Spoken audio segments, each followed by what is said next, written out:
Bom, então assim, pegando esse gancho de que tu falou agora, mencionou sobre essa questão também do universo feminino dentro da pesquisa científica, dentro da medicina, da parte acadêmica. Propositalmente a gente trouxe uma personagem para discutir, que é a Ellen Townsend, né? Uma grande médica, cardiologista pediátrica, iniciou uma nova era dentro da medicina. Nossa, incrível a biografia dela, uma mulher também de muita fibra e também... a própria representação disso que nós estamos falando, realmente. Exatamente. Então eu vou dar uma contextualização antes da gente entrar, assim, só para o pessoal que não conhece muito bem a história dela, falar alguns detalhes, e agora a gente vai discutindo. Bom, ela nasceu nos Estados Unidos, né? O pai dela estudou em Harvard, era economista, e ela, quando nova, depois que se formou no ensino médio, ela nasceu no final do século XIX, 1898. E, bom, ela queria estudar em Harvard, ela queria entrar na universidade, e o que aconteceu? Por ela ser mulher, foi negado. Na época não podiam, não aceitavam, né? Isso que já no século XX já existiam políticas públicas, estavam iniciando. Imagina como era anteriormente, muito mais difícil, né? O ingresso das mulheres no âmbito acadêmico. E, bom, ela não desistiu, né? Ela buscou as oportunidades, teve em alguns laboratórios, não foram laboratórios... Ela ia nas aulas, mesmo que isso não tivesse nenhuma contribuição acadêmica. É como se aqui as aulas da UNR têm as optativas e obrigatórias, ela fosse em todas as optativas. Ela ia para Harvard e Boston, nas aulas de histologia, anatomia e bacteriologia, e mesmo que... ela ia. Isso já por si já é incrível, né? Que é a busca do conhecimento. E ela teve a sorte de ter um professor atento que viu que ela tinha esse potencial, que o desejo dela era muito grande, e ele falou para ela, vai para o Johns Hopkins, que é uma das poucas universidades que vão aceitar vão aceitar mulheres, vai lá e dá o teu melhor. E ela teve que... Imagina, então, ela... assim, de uma certa forma, ela tinha o pai que tinha uma condição financeira boa, tinha já se formado na universidade onde ela queria entrar, e mesmo assim ela não conseguiu. Então imagina para aquelas outras mulheres que estavam na mesma situação que ela, com a mesma vontade, muito menos, né? As oportunidades eram menores ainda. E aí ela pôde ir para o Johns Hopkins, fez clínica e também acabou indo para a parte pediátrica. E antes eu vou só fazer um parênteses, agora a gente volta para Ellen Townsend e eu vou te dar a palavra para te poder também falar, mas antes eu queria mencionar um pouco dessa enfermidade que ela atuou, que é a tetralogia de Fallot, que foi um mal que está na humanidade desde sempre. Não é uma coisa que foi descoberta no século XX, não, isso aí tá desde sempre. A primeira descrição foi em 1770, foi muito antiga. Foi um anatomista holandês chamado Eduard Sandfort. Ele conseguiu... primeiro ele acompanhou uma criança muito pequena que tinha toda aquela sintomatologia de ser azulada, de não conseguir fazer grandes esforços, enfim, toda aquela sintomatologia que a gente depois pode mencionar um pouquinho melhor. E depois ele foi fazer a autópsia e ele percebeu aquelas alterações cardíacas que ele não fez uma grande descrição, mas ele viu, o ventrículo direito está hipertrofiado, tem um estreitamento aqui, uma estenose da artéria pulmonar, enfim. Aí ele fez essa primeira descrição. Passaram-se 100 anos, outro anatomista na Universidade de Marseille, o Louis Fallot, ficou a tetra de Fallot, porque ele fez a descrição das 4 alterações morfológicas, foi lá e descreveu, e bom, 100 anos depois da primeira descrição. E aquilo ficou um hiato ali, uma lacuna que, bom, já sabemos que existe a alteração clínica, já desde sempre sabiam que alguns bebês nasciam com a coloração azul, não sobrevivia, a sobrevida era muito curta, acabavam morrendo, não conseguiam se desenvolver, não chegava oxigênio, a parte nutricional era muito baixo nos tecidos, então essas crianças sobrevida era quase nula, não chegavam, nunca passavam da adolescência sequer. E esse hiato aí que quantas pessoas morreram porque não tinha uma solução. Então, isso ainda acontece com outras alterações, outras doenças, né? Então, a gente está ainda caminhando.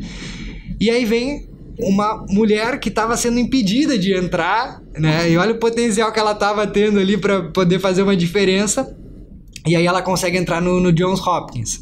Também um universo muito difícil para ela, né? Porque ela teve essas barreiras justamente por ser mulher, mas ela acabou percebendo qual que era a fisiopatologia da doença, né? Ela viu que não chegava, né, a perfusão no leito pulmonar era muito baixa, então não tinha como depois na circulação sistêmica chegar ao oxigênio. A saturação de quem tem a tetralogia de Fallot é menor que 80%, então muito baixa. As crianças, elas adotam até posições, que é a posição de cócoras, né, para poder ficar mais rosadinha, chegar mais, aumentar a pressão, uma forma de aumentar a pressão pulmonar e chegar mais fluxo e tal. Enfim, ela percebeu isso, ela desenvolveu diversas formas diagnósticas, né, tanto de raio-x quanto de eletro. Ela foi minuciosa e ela achou a solução para correção.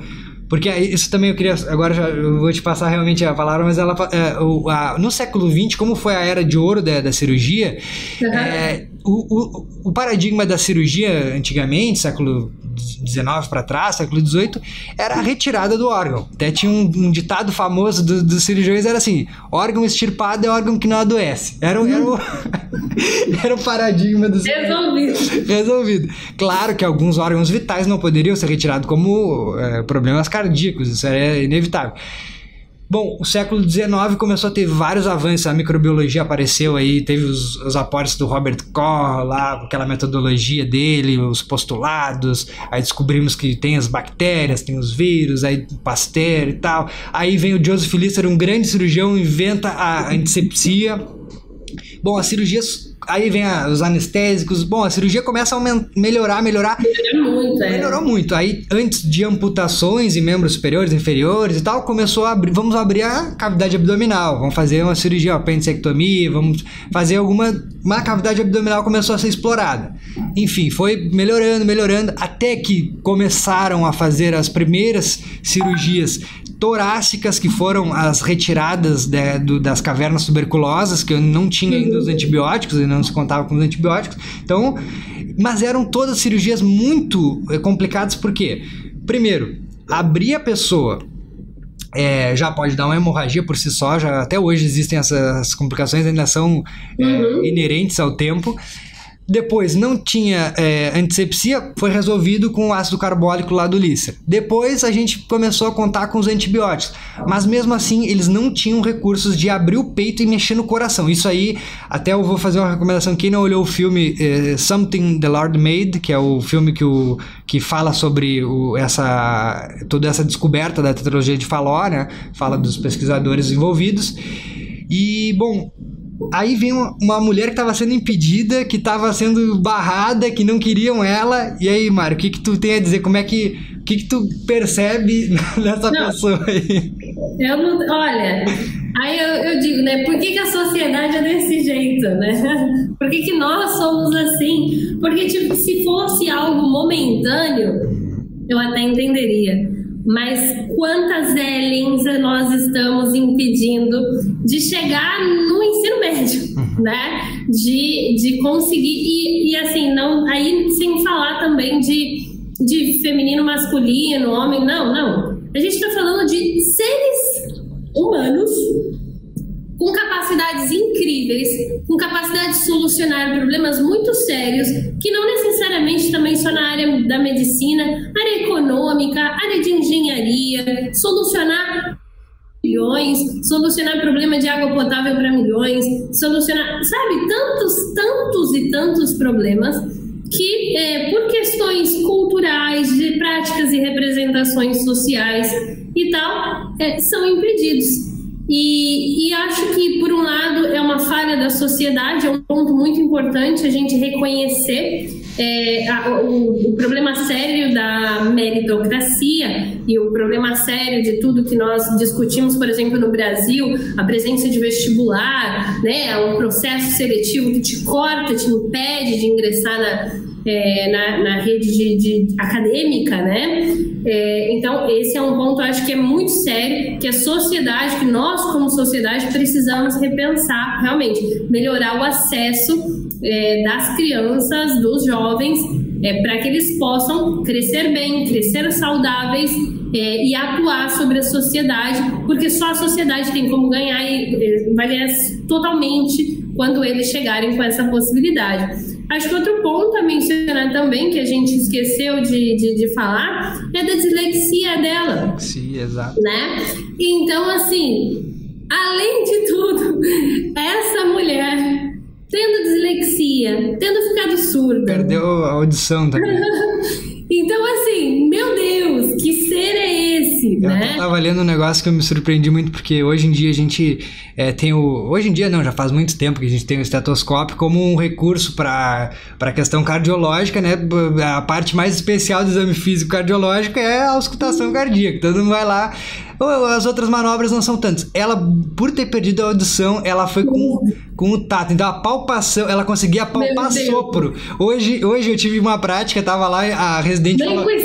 A residente falou pra mim, escuta aqui um sopro. Eu fiquei, cara, tem alguma coisa aqui, mas eu tive aquela dificuldade. Imagina a pessoa com o tato, ela conseguir detectar um sopro sistólico. Isso é admirável. Isso é admirável.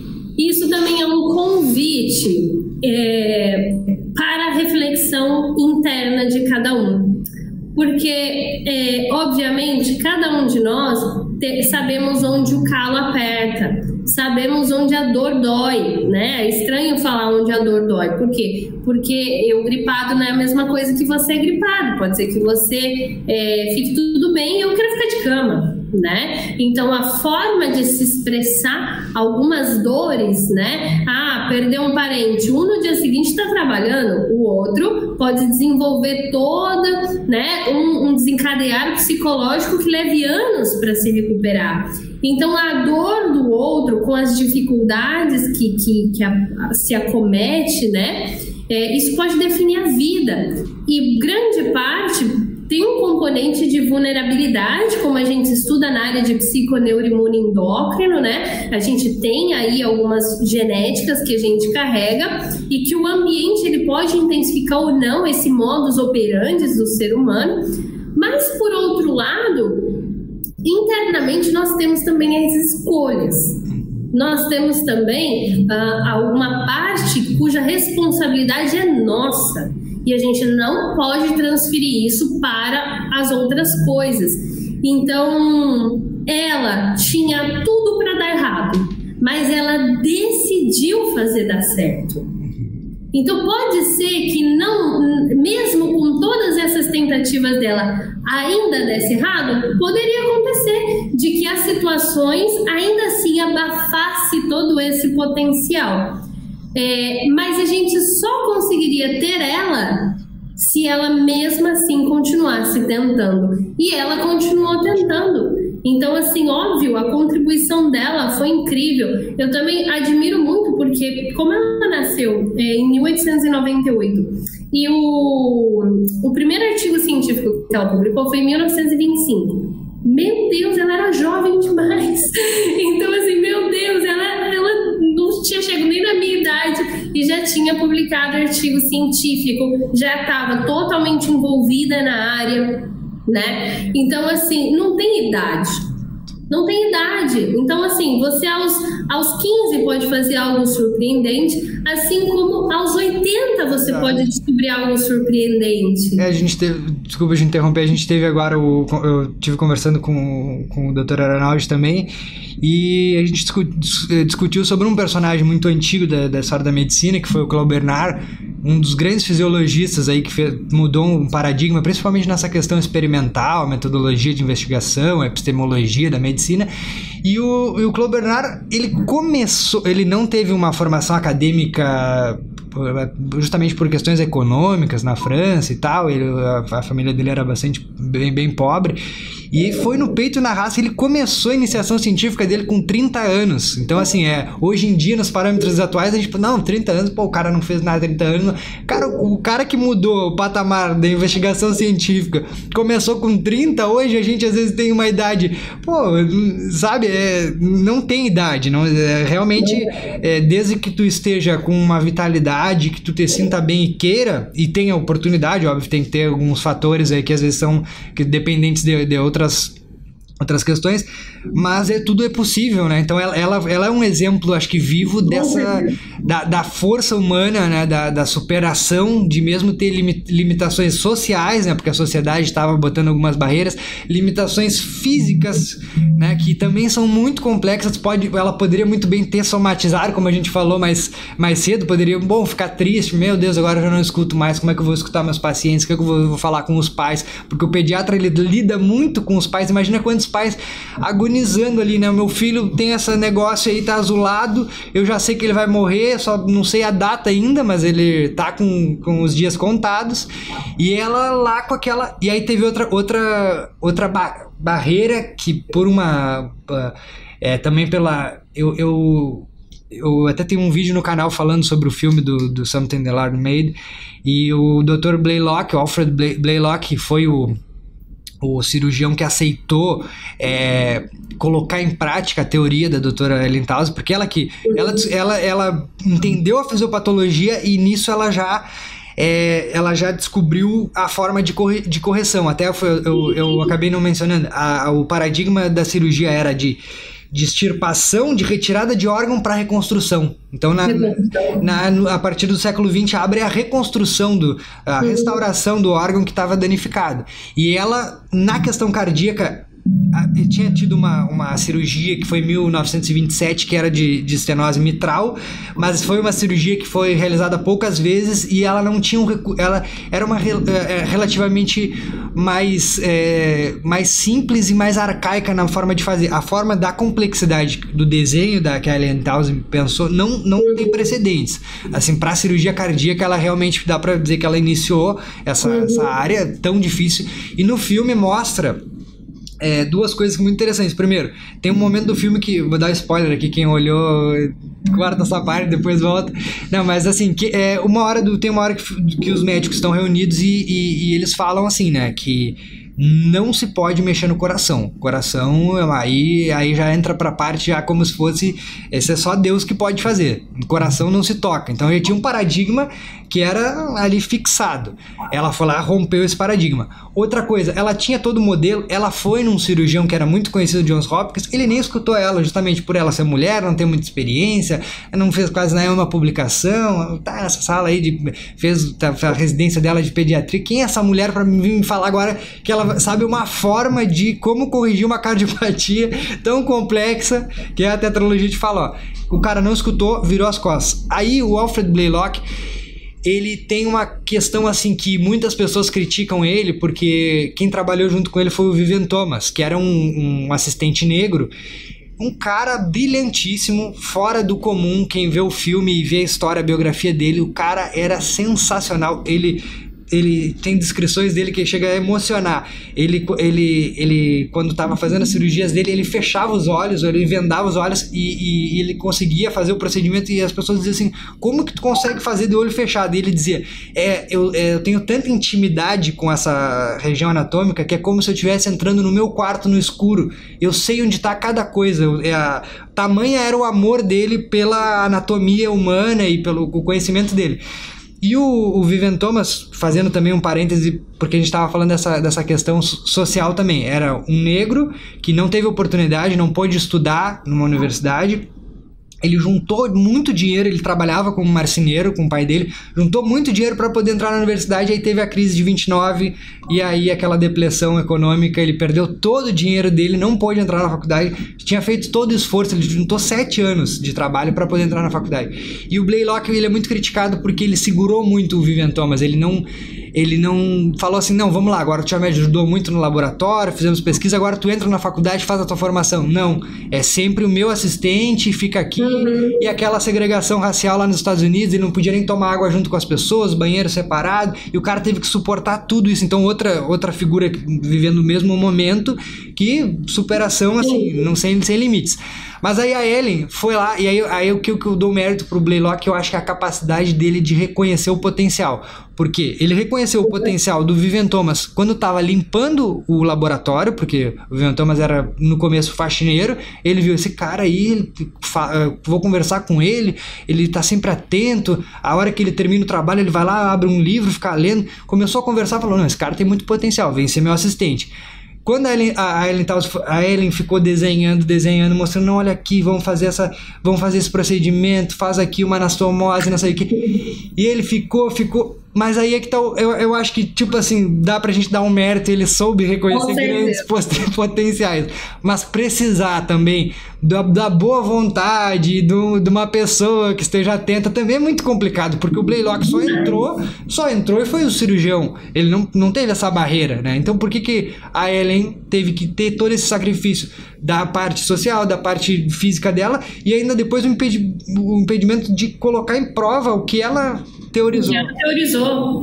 Então... Não, é tremendo isso, é tremendo, é complexo, obviamente, como a gente tem que reconhecer a possibilidade de abertura que ele deu, né, e que graças a essa abertura teve a chance da gente hoje ter hoje a gente usa obviamente como um paliativo, né, a gente faz o shunt momentâneo até uma correção posterior, mas sem isso, obviamente, a gente teria todo o impacto biológico que a gente sabe que gera.